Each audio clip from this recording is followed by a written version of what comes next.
narrow window of pale daylight slanted through the shutters of the archivist's loft when I had first heard the name that changed my life. I was 17, hired to dust shelves and copy maps for Master Delwyn, keeper of the Celestial Registry in Pellarin. On one brittle winter afternoon, I found him hunched over a folio so old it rasped like reeds. When he turned the pages, he beckoned me closer, put a finger to the parchment and whispered, "Do you see that faint curl of ink? It is a paw print, made by the breath of a creature that does not belong to this world. They call it the glass tiger. Some say it prowls the frozen desert beyond the northern verge, and when it roars, new constellations bloom in the sky." I laughed, politely, the way a novice laughs when a master entertains fancies. Dalwyn's eyes caught the stray beam from the shutter and glittered, bright as chips of mica.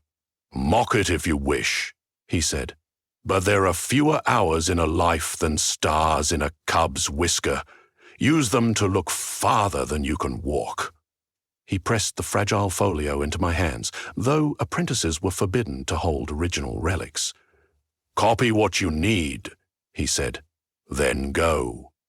That night, I read the pages by lantern. Fading glyphs spoke of a desert of blue ice where nothing grew, where wind screamed across glass dunes that shifted with moonlight. According to the scribe, the tiger's body was carved of transparent crystal, its veins full of starlight, its claws sharper than frost. It travelled between seasons, unseen, leaving only an echo of shattered auroras in its wake. When hunger gnawed at its belly, it lifted its muzzle and roared. Each roar scattered loose embers of creation, and those embers drifted upward to anchor themselves among the constellations. The ancients credited it for the birth of the archer, the swan, and the sickle of queens. Stories seldom survive on parchment alone. The tale burrowed into me like a seed under snow, sprouting in dreams. I began hiding coins, trading copied charts for heavier boots, and saving rations of dried mango. When spring came, I resigned from the registry, and by midsummer I was trudging north with a satchel of ink and a flimsy compass, following rumours that tasted like frost on the tongue. 5 weeks of travel took me over the Spine Mountains and into the kingdom of glassmaker tribes who fashioned mirrors from frozen sand. They told me the same warning. Beyond the verge there is no water, only salt frost. Beyond the verge there is no sky, only shards. Turn south. Yet when I revealed Dalwyn's folio, their chieftain, a broad woman named Raha Shardborn, traced the faded paw print with reverence. "Our grandmothers sing of that beast," she admitted. "Legend says if you meet its gaze, you must name the shape of your soul. Get the name wrong, and it devours you. Speak true, and it gifts you with a new star that will guide you home." Raha offered me a single obsidian lens polished as thin as onion skin. "Look through this if you doubt what you see. The lens shows fractures in the world." I thanked her and continued on. Days lengthened, weather cooled, and the horizon turned bright as a knife. The frozen desert is not truly a desert of sand, but an ancient seabed, uplifted and flash-frozen by some violence lost to history.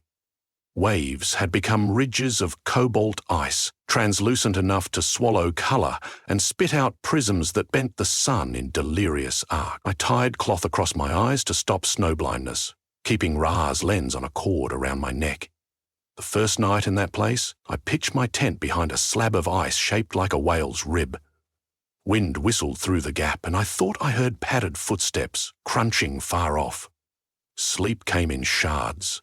Dreams showed me a silhouette of an enormous feline, each angle sheer and radiant, its ribcage a cathedral of frozen glass. I woke to stillness and doubted everything until I saw tracks. They were not prints pressed into snow, they were scratches where ice had melted clean through. The sun's first rays outlined them like molten silver. I followed the trail for 3 more days. On the second, I found a field of spires that looked like lit candles. Each column was hollow, its tip curved by heat that had no right to exist in that frozen waste. The tops were blown out, as if something had thundered from within. That night, the sky shimmered with common constellations: Hunter, Cradle, 3 fish. But at the zenith, I glimpsed a crooked splash of newborn light I did not recognize, faint yet insistently pulsing. My heart beat to its rhythm. On the 4th dawn, the wind fell silent. Silence in that vastness felt louder than drums. The air turned static and brittle, crackling around my boots. I rounded a dune of rippling glass and froze. 20 paces ahead sat a tiger sculpted from pure transparency, larger than any earthly cat, muscles strung with liquid radiance. Its eyes were twin moons, not white but colorless. A vacuum where hue collapsed. The creature's breath fogged nothing. Instead, every exhale etched delicate frost flowers in midair that lingered, before drifting downward as petals that rang like chimes when they touched the ground. For long minutes, we regarded each other. I remembered Raha's warning, "Name the shape of your soul." I sifted through every word I owned. Scholar, dreamer, wanderer. None rested easy on my tongue at that moment. My heartbeat pounded so loud that the ice beneath me quivered. The tiger tilted its head, an oddly delicate gesture for something whose shoulder could topple an oak. Its tail, clear as blown glass, thumped once and caused a tinkling sound like hail in porcelain cups. I slipped the obsidian lens from my neck and gazed through it at the tiger. Lines split across its skin. Fractures, rivers, corridors of dim light. Within those fissures I recognized tiny echoes of constellations, like threads woven inside crystal. Yet some were unfamiliar, incomplete, as if waiting to be born. The sight rooted me to awe. My throat opened and, without premeditation, I whispered the first honest truth that surfaced. I am an unfinished map. The tiger's pupils widened, or perhaps the whole universe shrank. It inhaled deep enough that nearby dunes sloughed inward, raising flurries. Then it opened its jaws. I expected a roar, but what emerged was silence so intense my ears rang. No, not silence vacuum, an absence that sucked every echo away. The atmosphere compressed. I felt my ribs tighten as if the creature were drawing out the breaths of every life I might have led. At the crescendo of that voiceless roar, the tiger cast its head toward the heavens. A cone of blue-white light erupted from its throat. Pure glass turned to sound, sound turned to fire, and the sky split. I watched the vault above blister, ripple, and birth new sparks. They flared, then settled into a sigil glow, arranging themselves into a sigil. A broken compass enclosed in a spiral. My spiral. An unfinished map. Air rushed back into my lungs, and the tiger lowered its head to me. A single shard detached from its mane, drifting downward. It stopped inches from my chest and hovered. The shard was no bigger than a playing card, yet inside it rotated a miniature of the new constellation, every star pulsing with patient life. I extended trembling fingers. The fragment fused to the leather of my journal cover, seeping into it like water into bark. The journal glowed softly, then dimmed, leaving the sigil branded onto its surface, as if it had always been embossed there. When I looked up, the tiger had turned away. It walked lightly despite its weight, leaving behind a tinkling trail of cooling ice. An amber dawn was spilling across the desert, painting warm stripes across its transparent flanks. I wanted to follow, but found that I could not move. Not from fear, my legs simply would not obey. Perhaps the tiger had anchored me to that moment, so I would remember clearly. It paused atop a rise, glanced over its shoulder once, and blinked. In that blink it vanished. No swirl of wind, no burst of speed. It was there, and then it was after the horizon, already legend again. I half expected the fresh constellation to fade by sunrise. It burned on, steady and proud, even after daylight washed the sky. I knew then that I could never doubt what I had seen. My supplies were nearly spent, yet the road back felt shorter than it ought, as if the tiger's gift bent distance. Each night during my return I checked the heavens. The broken compass remained, and with it a quiet tug in my chest, guiding me true as any magnetic bearing. When I reached the verge, I found the glassmaker tribes in disarray. A storm of shattered light had drifted over their encampments 3 nights earlier, scattering shards that sang in many tongues. Some tribespeople claimed the shards warned of drought, others heard promises of bounty. I learned that Raha Shardborn had sent scouts to chase the flying storm. She greeted me, eyes wide when she saw the sigil glowing on my journal. Without a word, she led me to her pavilion where the council waited. They asked, almost pleading, for the story of my encounter. I told it slowly, mindful of every detail. The silence roar, the feldspar scent of its breath, the feel of vacuum pulling truths from my spine. When I spoke the phrase unfinished map, Raha's gaze fell inward, as though measuring her own soul's contour. A younger counsellor, Egil Stoneweaver, leaned forward. "Did it devour any part of you?" he asked.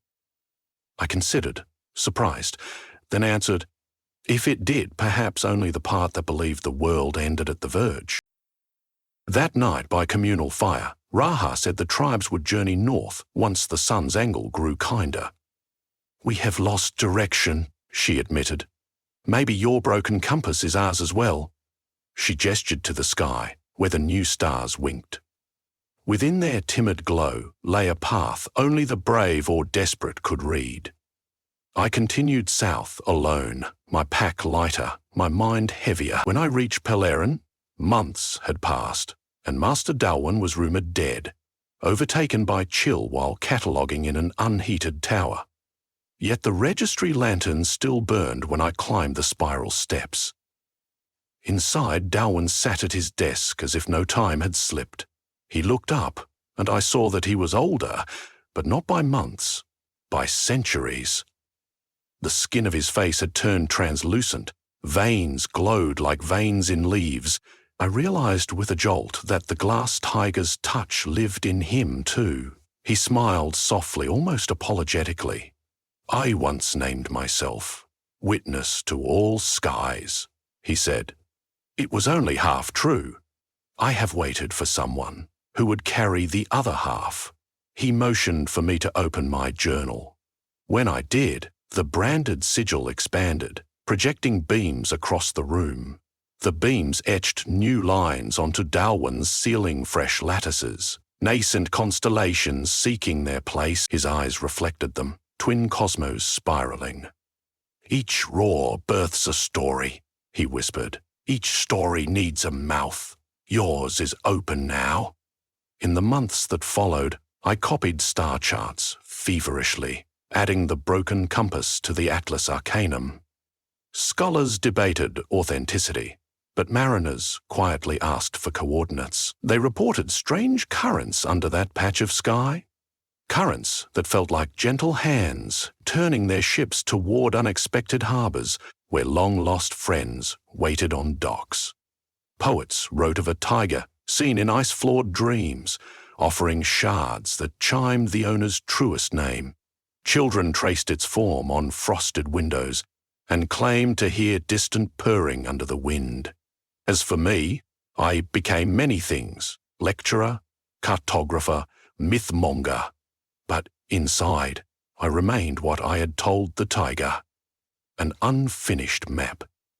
I hunted lesser mysteries, singing wells, silent volcanoes, islands that changed shape with tides, but the memory of crystalline sinew against a dawn of shards overshadowed them all. Sometimes, on winter's edge, I woke convinced that I heard padded steps pacing rooftops, glass claws skipping over slates, looking for another soul brave enough or reckless enough to answer.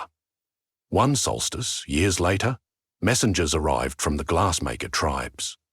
They had followed the broken compass across the frozen desert until they reached a place where the sky turned liquid and the ground glimmered with obsidian snow. There they claimed to have witnessed not one but 3 tigers, 2 full-grown and a cub no larger than a pony, its body still cloudy, unfinished.